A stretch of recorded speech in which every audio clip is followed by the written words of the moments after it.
कशासाठी वाजवायच्यात माहित आहे? तुमच्या स्वतःसाठी वाजवायच्यात. बघूया किती जोरात वाजवत आहेत. 1 2 3 स्टार्ट.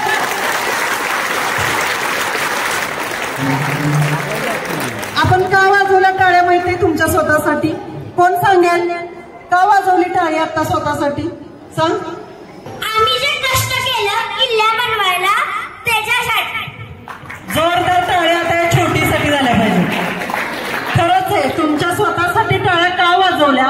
कारण हा जो उपक्रम केला आणि हा जो आजचा कार्यक्रम पार पडतोय तो तुमच्या समोर जे बसलेले चिमुकले आहेत त्यांच्यासाठी होतोय. का तर त्यांनी कष्ट घेतले, त्यांनी किल्ले बनवले आणि हा शिवराय प्रतिष्ठानं जो उपक्रम राबवला त्याला तुम्ही उत्स्फूर्तपणे प्रतिसाद दिला, म्हणून आज हा आम्ही कार्यक्रम करू शकतोय. आणि म्हणून परत एकदा तुम्ही स्वतःसाठी जोरदार टाळ्या वाजवायचे. का वाजवतात टाळ्या माहितीये?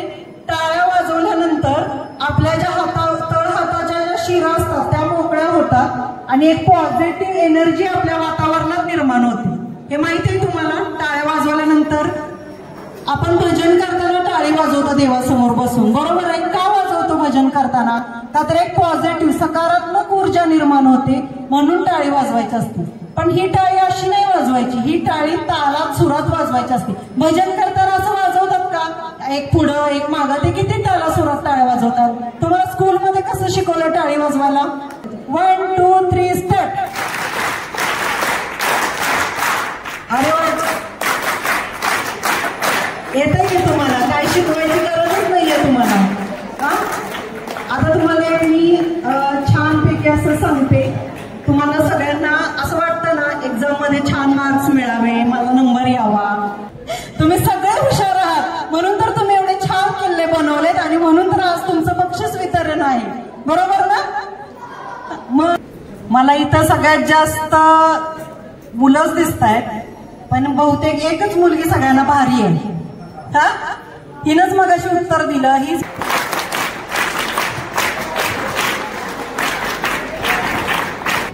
माझं नाव श्रीशा शरद पाटील आहे. छत्रपती शिवाजी महाराज की धर्मवीर छत्रपती संभाजी महाराज की जय भवानी. नमो पार्वतीपते हर हर. आता दिदीसाठी टाळ्या झाल्या पाहिजे. बरं, सगळ्यात सोपं काम देते तुम्हाला. आता टाळ्या वाजवून कंटाळलाय ना? सगळ्यांनी डावा हात वर करायचाय, गोल काढ चकली सारखा. सगळ्यांनी गोल काढायचाय. कसला गोल रे? कुठं तुमचा गोल? हा, ते अंडाकृती झालं. बरं ठीक आहे, डावात खाली घ्या, उजवा हात वर घ्या. आता चौकोन काढायचा सगळ्यांनी. चौकोन, त्रिकोण नाही, चौकोन. आयताकृती चौकोन रे. सोपं आहे का अवघड आहे? काय सोपं आहे? गोल काढणं सोपं आहे का चौकोन काढणं सोपं आहे? चौकोन सोपं आहे. मग आता दोन्ही हात वर करा. डाव्या हाताने काय काढलं? मग गोल काढायचं डाव्या हाताने काढा. उजव्या हाताने काय काढलं? आता चौकोन काढा. दोन्ही काढा बघू बरं. काय सोपं आहे? काय सोपं आहे? चौकोन काढणं सोपं आहे का गोल काढणं सोपं आहे? मग दोन्ही हाताने गोल काढा. आता म्हणा, दिन दिन दिवाळी, गाई म्हशी ओवाळी. जोरात म्हणायचंय.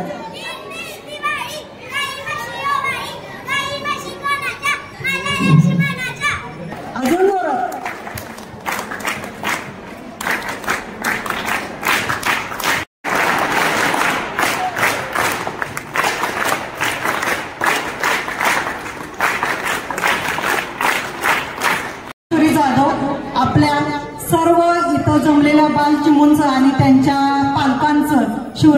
प्रतिष्ठान कराड करून खूप खूप स्वागत करते।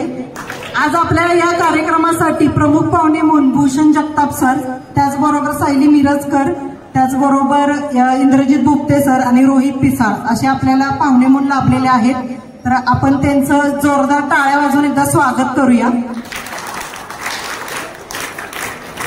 मी पाहुण्यांना विनंती करते की त्यांनी शिवाजी महाराजांचं पूजन करून सुरुवात करूया कार्यक्रम।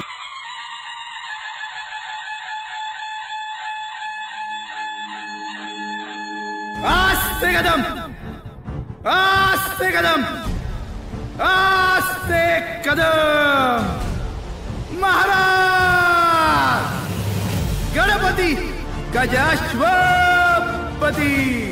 भूपती प्रजापती सुवर्णरत्न श्रीपती अष्टावधान जागृत अष्टप्रधान वेष्टित न्यायालंकार मंडित शस्त्रास्त्र शास्त्र पारंगत राजनीती धुरंधर प्रौढ प्रताप पुरंदर क्षत्रिय कुलावतौर सिंहासनाधीश्वर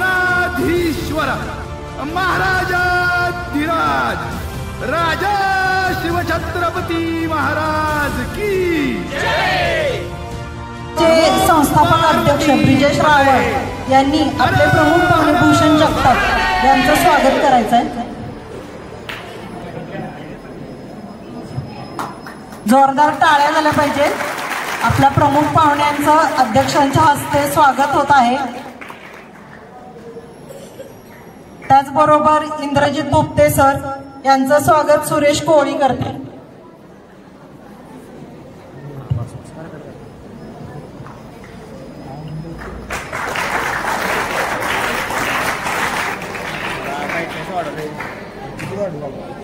सायली मिरजकर मॅडम यांचे स्वागत शंकर हाराळे करतील।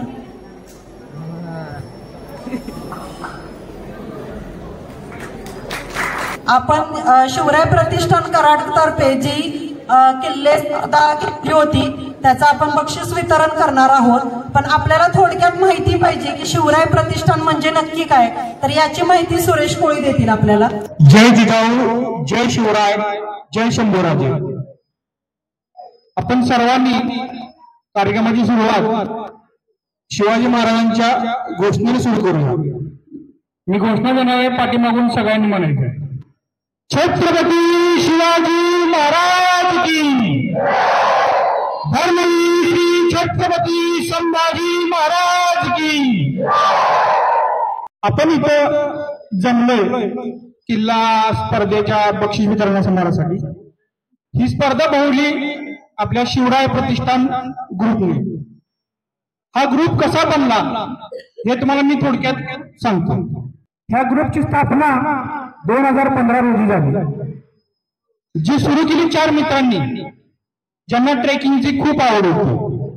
ट्रेकिंग म्हणजे काय, डोंगरावरती फिरायला जाणे, गडावरती फिरायला जाणे, असे करत करत त्यांना आणखीन एक थोडेफार मित्र मिळाले। ते मित्र सगळे मिळून त्यांनी एक उपक्रम राबवला, जे किल्ले आपले दुर्गम भागातले किल्ले किंवा दुर्गम अशा पडलेले किल्ले स्वच्छ करणे व सगळे पडदूर झालेले सगळे व्यवस्थित लोकांपर्यंत पोहोचवणे, जे माहिती नसलेले किल्ले लोकांच्या नजरेत आणणे, हे ते मित्रांनी केले। मग असे करत करत त्यांनी हा ग्रुप नसून एक प्रतिष्ठान ह्यात रूपांतर केले। त्याचे पूर्ण रजिस्ट्रेशन करून आज त्या प्रतिष्ठानचे 500हून जास्त मेंबर आहेत। हे खूप अभिमानास्पद गोष्ट आहे। एक 4 मित्रांनी 10 वर्षापूर्वी सुरू केलेला ग्रुप आज 500हून अधिक मेंबर आहेत। आणि त्याच्याहून अभिमानास्पद गोष्ट म्हणजे या ग्रुपमध्ये महिला व मुले आहेत। आणि आमच्या ग्रुपतर्फे आम्ही त्या महिला व मुलींच्या घरच्यांना आभार मानतो त्यांचे, कारण त्यांनी आमच्यावर विश्वास ठेवून त्यांना पाठवलं आमच्यासोबत। हा प्रतिष्ठान नुसतेच गड किल्ला करत नाही, तर त्याबरोबर सामाजिक कार्य पण करतो। सामाजिक कार्य म्हणजे काय, वृक्षारोपण करणे, रक्तदान शिबिर करणे. आपल्या प्रतिष्ठानचा एक मोठा ग्रुप आहे रक्तदान शिबिर ग्रुप म्हणून, ज्याच्यामध्ये रोज मी मोठं का सांगितलं, रोज एका तरी पेशंटला त्या ग्रुपचा फायदा होतो. असे करत करत कोरोना काळात जे आपले नातेवाईक आपल्यांना ओळखही देत नव्हते, त्या काळात आमच्या प्रतिष्ठानने मोफत अँब्युलन्स उपलब्ध करून दिले, ऑक्सिजन मशीन उपलब्ध करून दिले. ज्या काळात कोणी कोणाला ओळख देत नव्हते त्या काळात त्याने आमच्या मावळ्यांनी या सगळ्या गोष्टी केल्या.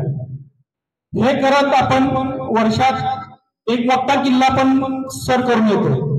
आतापर्यंत केलेले किल्ले रायगड, रायरेश्वर, हरिश्चंद्रगड, वासोटा, भैरवगड, सुंदरगड आणि सगळ्यात मोठा 3000 फूट उंचीचा लिंगाणा कोणतेही प्रशिक्षण नसताना आमच्या मावळ्यांनी सर केला आहे. श्रावण महिन्यात सदाशिव ते चौरंगीनाथ कमीत कमी 200 ते 250 लोकांना घेऊन, त्यात महिला मुले, आता ह्या शेवटचा जो झाला ट्रेक त्याच्यामध्ये सगळ्यात लहान 7 वर्षाचा मुलगा होता ज्याने 22 किलोमीटरचा प्रवास पूर्ण केला न थांबता.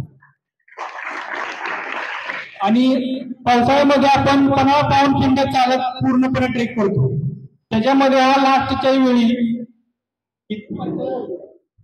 75 वर्षाच्या महिलांनी 50 किलोमीटरचा ट्रेक पूर्ण न थांबता केला. शेवट आम्ही त्यांना म्हणत होतो की तुम्ही बसा गाडी, तर म्हणले नाही, मला पूर्णच करायचं आहे. ही फक्त केवळ शक्ती म्हणजे आपली महाराजच आपल्याला देतो. हा इतिहास लक्षात राहावा. महाराजांनी जसे पन्हाळ्यातून सुटका जशी झाली महाराजांची, तो काळ पुन्हा पुन्हा आठवावा, तो इतिहास लोकांच्या लक्षात राहावा म्हणून हा आम्ही ट्रेक करतो पन्हाळा ते पावनखिंड. तसेच लहान मुलांसाठी मे महिन्याच्या सुट्टीत आपण लेण्या दाखवायला नेतो आकाशनगरला. आकाशूच्या लेण्या लहान मुलांना किल्ल्यांची माहिती, त्याच्यामध्ये ज्येष्ठ आमचे सर होते देसाई सर, आतापर्यंतचा प्रवास आहे. आणि या वर्षी आपण जे किल्ले स्पर्धा घेतले त्यावेळी तुम्ही खूप मोठा प्रतिसाद दिलाय आणि याच्या पुढे पण एवढंच मोठं प्रेम आमच्या ग्रुपवरती राहू दे हे सांगतो.